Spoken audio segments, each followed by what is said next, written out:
अगर आपको भी फेसबुक पे मोनेटाइजेशन कंप्लीट करना है और साथ ही साथ अगर आपकी मोनेटाइजेशन चालू है और उसकी अर्निंग को बूस्ट करना है, तो भाई फेसबुक ने खुद ही बता दिया है कि एग्जैक्टली अगर आप इस टाइम पीरियड का अगर यानी इस ड्यूरेशन का कंटेंट आप पब्लिक करेंगे तो डेफिनेटली आपकी भी जो अर्निंग्स है वो कहीं ना कहीं बूस्ट हो जाएगा।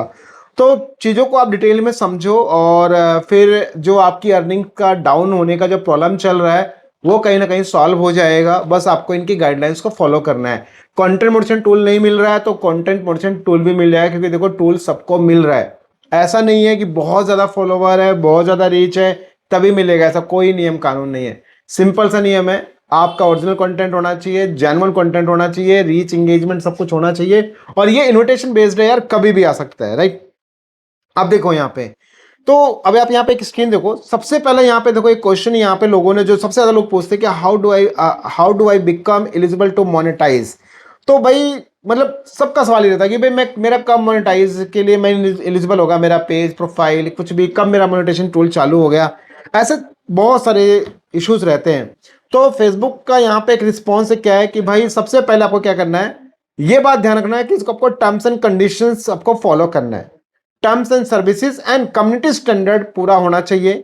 दूसरा पॉइंट आपको यहाँ पे ये ध्यान रखना है कि फेसबुक का पार्टनर मोडेशन पॉलिसी आपको ध्यान रखना है और साथ ही कंटेंट मोडेशन पॉलिसी भी आपको ध्यान रखना है। तो जब आपको ये टर्म्स फॉलो रहेंगे तो डेफिनेटली आप एलिजिबल हो जाएंगे कंटेंट मोनेटाइजेशन के लिए। अभी तक की एलिजिबिलिटी की क्राइटेरिया जो कह सकते हैं यही है, जो कि पहले से भी ये टर्म्स लोग जानते हैं। जो नहीं जानते भाई फॉलो करना जरूरी है, क्योंकि कई बार ऐसा देखा गया कि लोगों का मोनेटाइजेशन टूल मिलते ही सेटअप करते सीधा इनएलिजिबल हो जाता है, डिसेबल हो जाता है, सस्पेंड कर देता है, बहुत सारे ऐसे इश्यूज, क्योंकि आप ये टर्म्स फॉलो नहीं करते, कम्युनिटी स्टैंडर्ड फॉलो नहीं करते, पार्टनर मोनेटाइजेशन पॉलिसीज फॉलो नहीं करते, या कंटेंट मोनेटाइजेशन पॉलिसीज जो है वो फॉलो नहीं करते। अब आपको लगेगा यार ये सब देखना कहाँ से, तो भाई आप बस गूगल पे सर्च करो, आराम से सर्च करके देखो और पढ़ो कि क्या क्या करना है, क्या नहीं करना है, क्या कर सकते हैं, क्या नहीं कर सकते, सब पता चल जाए आपको।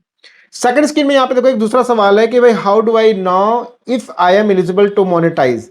कैसे चेक करना, ये तो बेसिक है, आप भी जानते हैं भाई। जस्ट मोनेटाइजेशन सेक्शन पे जाना है, वहां पे आप देखोगे भैया अगर आपका उधर आपके पास में एलिजिबिलिटी जिन जिन टूल की उसके आगे सेटअप रहेगा। जैसे कि आप ये वाला स्क्रीन देखो, आप मैं एक रिकॉर्ड के दे रहा हूँ, इस वाले में आप नोटिस करोगे कि भाई इस वाले टूल इस वाले पेज के अंदर पहले से ही जो है बाकी चीजें मिली थी, लेकिन बीच में ये बंद हो गई, लेकिन अर्निंग फिर भी हो रही थी। लेकिन यहाँ पे देखोगे आप लाइक कंटेंट मोडेशन टूल और बाकी और भी स्टोर फ्रंट ये सब चीजें अभी यहाँ पे सेटअप आ चुका है। तो इसी तरीके से आपको भी देखने को मिलेगा, ये ध्यान रखना। एक और सवाल देखो यहाँ पे सबसे ज्यादा जो लोग पूछते हैं कि how can I maximise my earnings.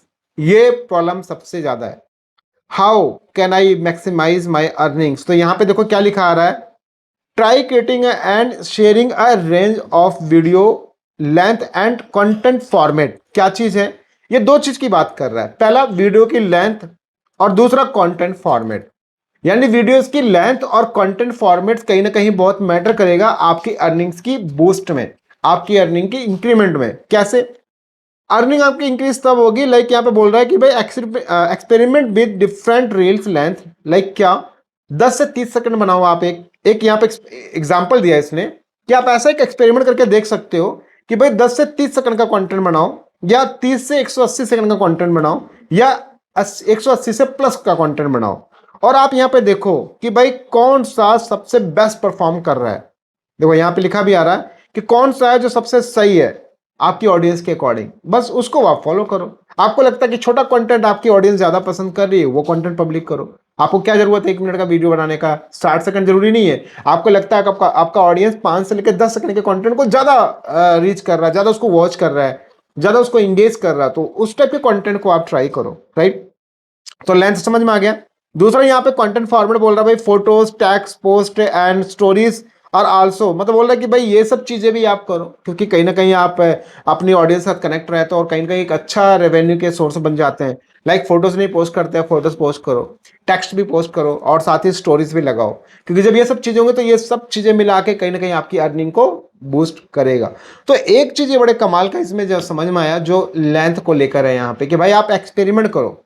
और देखो ये एक्सपेरिमेंट ना ट्राई करो आप भी, क्योंकि इसके अलावा देखो इसमें और कोई ऐसा चीज नहीं है। एक और सबसे मेन देखो, एक्सपेरिमेंट करके मतलब जैसे मान लो आप डेली अगर 4 रील डाल रहे हो तो उसमें से ट्राई करो एक रील डाल लो 5 से 7 सेकंड का या 10 सेकंड का, दूसरी रील डाल लो आप 30 सेकंड तक का। तीसरी रील डाल दो उससे थोड़ा बड़ा। ऐसे आप एक्सपेरिमेंट करके देखो कि कौन सी रील ज्यादा बेस्ट है आपकी ऑडियंस के लिए और आपके पेज या प्रोफाइल के लिए। उसको उस फॉर्मेट को बस फॉलो करते रहो, ऑटोमेटिक आपकी अर्निंग बूस्ट होगी। एक और सवाल है यहाँ पे भाई कि what factor determine how much I get paid for my reels. भाई क्या वो मैट्रिक्स है, क्या स्ट्रक्चर है, किस मैट्रिक्स को, क्या मैट्रिक्स कैलकुलेशंस हैं जिसके बिहाफ पे हमारे को रील्स का पैसा मिलता है। तो यहाँ पे बोल रहा है भाई कि देखो रील्स जो है वो पेड कब होता है, जब आपका क्वालिफाइड व्यूज आता है। और क्वालिफाइड भाई आप लोगों में से बहुत सारे लोगों को पता होगा, मे भी कई लोगों को ना पता हो। अब यहाँ पे बोल रहा है क्वालिफाइड व्यूज के हिसाब से आपको पेड होता है कि which are the number of videos views for which you are eligible to receive a payout and the depth of engagement. इसको ऐसे समझो, सिंपल सा बात बताऊं मैं इसमें। तो भाई मान लो एक वीडियो आपने डाला, एक रील डाला आपने 30 सेकंड का, वो रील आपने ग्रुप्स में बहुत सारे शेयर कर दिए, इधर उधर सब जगह शेयर कर दिया।